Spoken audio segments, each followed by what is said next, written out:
这位是奈克斯特的初代新能者真木顺一，谁能想到30年前他还只是个孩子？这天他在乡下自卫队基地附近玩耍，抬头看见天空中战机掠过，犹如银色流星。这一刻，在他幼小的心灵埋下梦想，怀着对战斗机的憧憬，长大后成为战斗机飞行员，娶妻生子。可是儿子诊断出有先天性疾病，因此他把生活的重心渐渐放在了家庭上，辞去战斗机飞行员的工作，准备换上能够陪伴儿子的民航机飞行员职业。这是他最后一次出战斗任务。太平洋上空出现不明飞行物体，真木和同伴的战机前往侦察，途中队友战机仪表盘开始失控，只能暂时离开。而真木终于接近预定地点，只见雷达上的信号突然消失，真木眼前出现了一团红光，迅速吞没整架战机。强烈的求生意志下，真木看见了红光中的巨人。战机坠毁后，真木居然奇迹般生还。经过这件事，真木决定开始新的生活，平静地做个普通的民航飞行员，专心陪伴老婆孩子。然而在一次民航飞行时，遇到的一个别有用心的旅客，真木连同民航机被自卫队的战机劫持。这位旅客正是基地特别行动组的女科学家沙罗，她把真木带到一个军事基地内。几个月前，海上自卫队的一个队员因为被蓝色不明发光物体撞击后，身体产生了变异，竟然能够吸收各种生物的能力。在观察室的封闭空间内，他竟吸收了壁虎的基因。他在墙上用尾巴击碎灯光，在黑暗中杀死看守，逃了出去。这时，真木脑海中瞬间就出现怪兽虐杀士兵的景象。原来他们之间有着超感知能力，而自卫队此次目的正是要以真木为诱饵，用特制的毒药消灭怪物。果然，不久之后，怪物就开始入侵基地。怪物入侵基地，沙罗发明生化武器消灭怪物，给战士们装备上以后，他表示100%能消灭怪物。黑暗中，战士们严阵以待，怪物落入陷阱，封闭的仓库内。刚找到关押真木的地下室入口，就被伏击一阵乱枪扫射。怪物倒下后，战士们才开灯，只见怪物竟然睁开眼睛又站了起来，自我进化速度远超预期。怪物嘶吼着发出紫光，召唤出许多小蜥蜴朝他爬来。他和小蜥蜴融合，逐渐膨胀，瞬间一个10多米的怪物破皮而出，一个甩尾。先排的战士们非常配合，纷纷倒地。随即怪物大爪一拍，建筑轰然倒塌。等到战士们都落荒而逃，剩下沙罗一人面对这个怪物了。就在他走投无路之时，地下室一道红光发出，铁门随之飞出，真木爬出来，气喘吁吁面对怪物。沙罗借机逃跑，怪物口中喃喃道：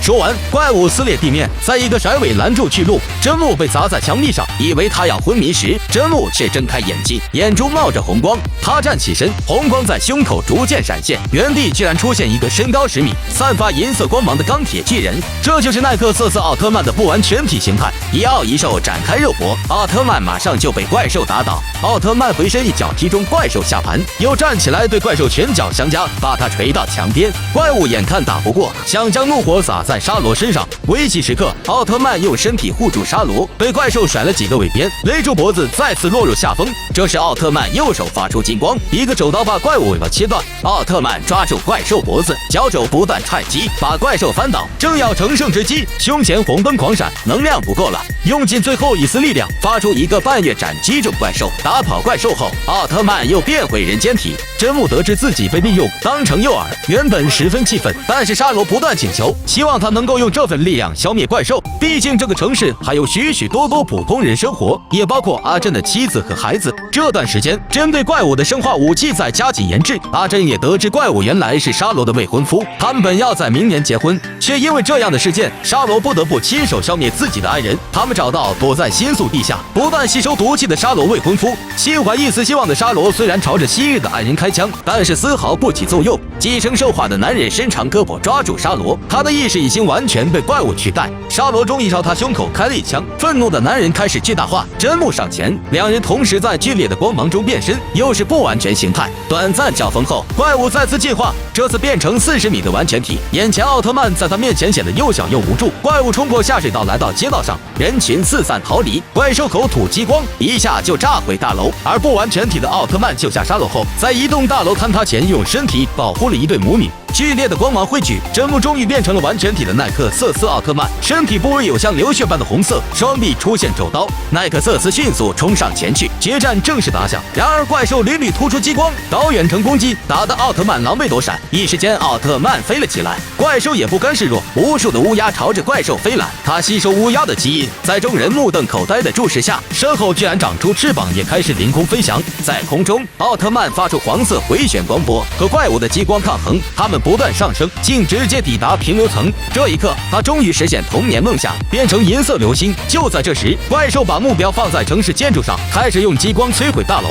为了保护人民财产，奈克瑟斯只能用身体硬扛。硬扛几下后，红灯开始狂闪，能量又不够了。真木想起自己的孩子，又开始奋起反击。奈何怪物太过强大，一个尾鞭又抓住了他。这时真木的队友们开着战斗机前来帮忙，2枚导弹击中怪兽，奥特曼挣脱束缚，2个手刀斩掉怪兽翅膀，庞然大物轰然坠地。紧接着一个奥特曼急速光线，